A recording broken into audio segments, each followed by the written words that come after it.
Guwahati press ক্লাবত যি সংবাদমেল সদৌ অসম সোণোৱাল কছাৰী ছাত্ৰ সন্থাৰ আয়োজন কৰিছোঁ। আমি সকলো সংবাদদাতাক সদৌ অসম সোণোৱাল কছাৰী ছাত্ৰ সন্থাৰ তৰফৰ পৰা আমি শ্ৰদ্ধা জনাইছোঁ আৰু আমি স্পষ্টকৈ ক'ব বিচাৰিছোঁ যে সদৌ অসম সোণোৱাল কছাৰী ছাত্ৰ সন্থাই সোণোৱাল জাতিটোক আমি প্ৰতিনিধিত্ব কৰি আছোঁ। গতিকে আজি আমি কেইবাটাও বছৰ আমি লক্ষ্য কৰিছোঁ যে যিকোনো ধৰণৰ চৰকাৰে যে সোণোৱাল কছাৰী এই জনগোষ্ঠীটোক এটা মাহিয়া দৃষ্টিৰে আমি চাইছে বুলি অনুভৱ কৰিছোঁ। গতিকে আমি অসমৰ প্ৰতিটো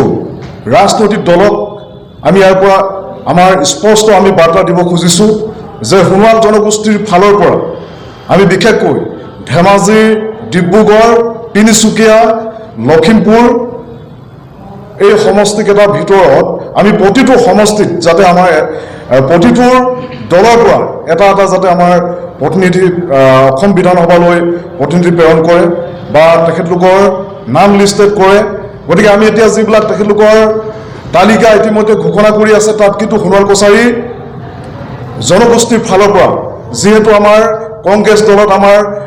সোণোৱাল কছাৰী জনগোষ্ঠীটোৰ পৰা দীৰ্ঘদিন ধৰি লাগি আছে আৰু আমাৰ বিজেপি দলতো আমাৰ সোণোৱাল কছাৰী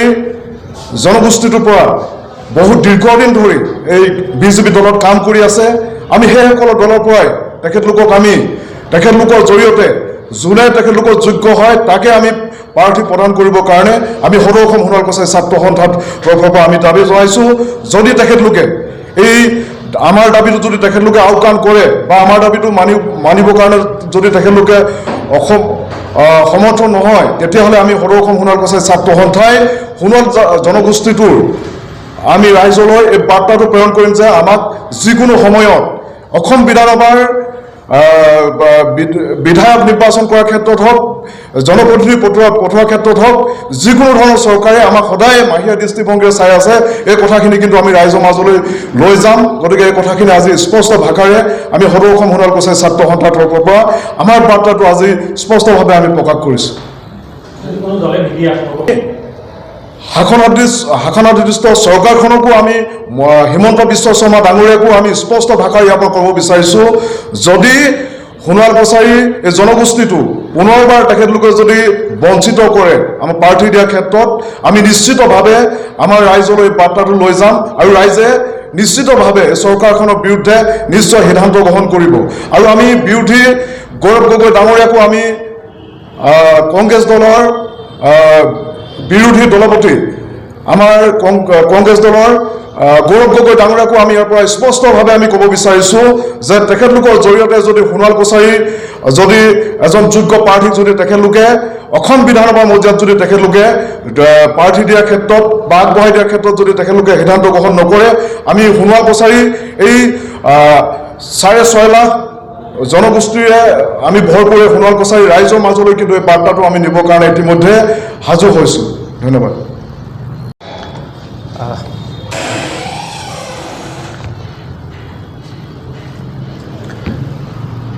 শ্ৰদ্ধাৰ সাংবাদিক বন্ধুসকল, প্ৰথমে সদৌ অসম সোণোৱাল কছাৰী ছাত্ৰ সন্থাৰ কেন্দ্ৰীয় সমিতিৰ তৰফৰ পৰা আপোনালোক সদৌতিলৈকে শুভেচ্ছা আৰু কৃতজ্ঞতা জ্ঞাপন কৰিছোঁ। বিশেষকৈ অসমৰ আদিম ভূমি সন্তান ভাৰতীয় সংবিধানে জনজাতি হিচাপে স্বীকৃতি প্ৰদান কৰা সোণোৱাল কছাৰীসকল আমি বিশেষকৈ উজনি অসমৰ ডিব্ৰুগড়, তিনিচুকীয়া, ধেমাজি, লখিমপুৰ, যোৰহাট, গোলাঘাট, শিৱসাগৰ, চৰাইদেউ, মাজুলী এইকেইখন জিলাত আমি বিশেষভাৱে আমাৰ অধ্যুষিত এলেকা আৰু এই সোণোৱাল কছাৰী সমাজখনক সংগঠিত আৰু সামাজিকভাৱে দায়বদ্ধতাৰে কাম কৰিবৰ কাৰণে 1968 চনত সদৌ অসম সোণোৱাল কছাৰী ছাত্ৰ সন্থাই জন্ম লাভ কৰিছিল। সুদীৰ্ঘ এই 58টা বছৰে সদৌ অসম সোণোৱাল কছাৰী ছাত্ৰ সন্থাই এই জনগোষ্ঠীটোৰ যি ন্যায্য দাবী, যি আমাৰ অধিকাৰ, এই অধিকাৰসমূহক লৈ নিৰৱচ্ছিন্নভাৱে সদৌ অসম সোণোৱাল কছাৰী ছাত্ৰ সন্থাই চৰকাৰ তথা বিভাগীয় কৰ্তৃপক্ষৰ ওচৰত বিভিন্ন সময়ত আমি আমাৰ দাবী উত্থাপন কৰি আহিছোঁ। এনে এটা মুহূৰ্তত আমি আজি আপোনালোকৰ এই দিছপুৰ প্ৰেছ ক্লাবৰ জৰিয়তে আমি আমাৰ সদৌ অসম সোণোৱাল কছাৰী ছাত্ৰ সন্থাৰ স্থিতি তথাৎ অসম বিধানসভা 2024 নিৰ্বাচন সমাগত, গতিকে এই নিৰ্বাচনৰ সময়ত আমি দেখিছোঁ যে বিভিন্ন ৰাজনৈতিক দল তথা চৰকাৰে বিভিন্ন সময়ত আচলতে এই খিলঞ্জীয়া জনজাতি সমাজখনৰ বা এই জনগোষ্ঠীটোৰ যি ন্যায্য অধিকাৰ, এই অধিকাৰৰ ক্ষেত্ৰত বা অধিকাৰ প্ৰদান কৰাৰ ক্ষেত্ৰত বহু সময়ত সেয়া দীঘলীয়া কংগ্ৰেছ চৰকাৰেই হওক বা এজিপি চৰকাৰেই হওক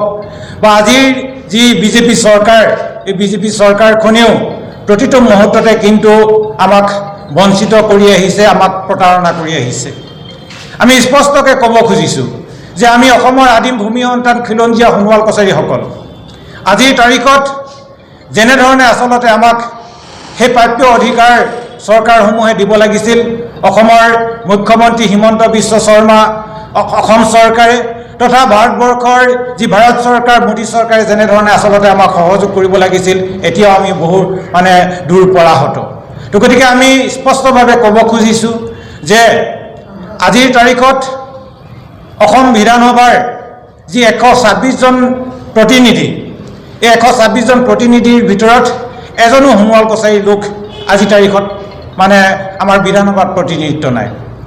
কোনো এটা ৰাজনৈতিক দলে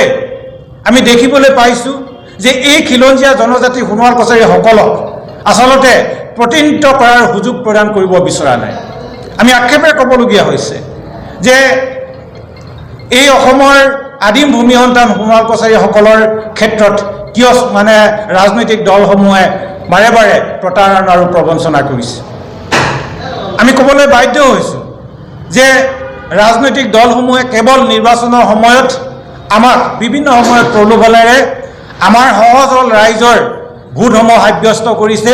ভোট লৈছে আৰু আমাৰ যিখিনি ধৰি লওক অধিকাৰ বা আমাৰ যি প্ৰাপ্য অধিকাৰ, এইখিনিৰ পৰা প্ৰতিবাৰে বঞ্চিত কৰি আহিছে। আমি চৰকাৰ তথা ৰাজনৈতিক দলসমূহলৈ এই বাৰ্তাটো প্ৰেৰণ কৰিব খুজিছোঁ, আগন্তুক 2024 নিৰ্বাচনত যদি ডিব্ৰুগড়, তিনিচুকীয়া, ধেমাজি, বিশেষকৈ এই তিনিখন জিলাৰ পৰা আমাক যদি প্ৰতিনিধি অৰ্থাৎ অসম বিধানসভাত প্ৰতিনিধিত্ব কৰাৰ যদি সুযোগ প্ৰদান নকৰে, তেতিয়াহ'লে কিন্তু আমি সোণোৱাল কছাৰী ছাত্ৰ সন্থাৰ লগতে সোণোৱাল কছাৰী জাতীয় সংগঠনে ঐক্যবদ্ধভাৱে আমি প্ৰতিটো ৰাজনৈতিক দলকে বিৰোধ কৰিবলৈ আমি বাধ্য হ'ম। কাৰণ আমাক প্ৰতিবাৰে আচলতে চৰকাৰখনে বঞ্চনা কৰি আহিছে। এতিয়া অসমৰ 126টা বিধান সমষ্টিৰ ভিতৰত আজি সোণোৱাল কছাৰীসকলৰ এজনো প্ৰতিনিধি নাই, অৰ্থাৎ শূন্য। গতিকে আমি আগন্তুক 2024 নিৰ্বাচনৰ জৰিয়তে আমি আমাৰ প্ৰতিনিধি বিচাৰোঁ আৰু আমাৰ যি প্ৰাপ্য অধিকাৰ, আমাৰ যি সমস্যা, এই সমস্যাখিনি আচলতে অসম বিধানসভাত আলোচনা হোৱাটো বিচাৰোঁ। আৰু সেইমতে আচলতে আমি আমাৰ খিলঞ্জীয়া যি অসম চৰকাৰ বা ৰাজনৈতিক দলসমূহে কয় খিলঞ্জীয়াৰ ৰক্ষাৰ কথা কয়, মাটি ভেটিৰ ৰক্ষাৰ কথা কয়, কিন্তু আজি যদি আমি খিলঞ্জীয়া জনগোষ্ঠীসমূহক সুৰক্ষা প্ৰদান নকৰে, তেতিয়াহ'লে কেৱল শ্লোগানে আচলতে অসম সুৰক্ষিত নহ'ব। এই কথাখিনি আমি আক্ষেপেৰে ক'ব খুজিছোঁ।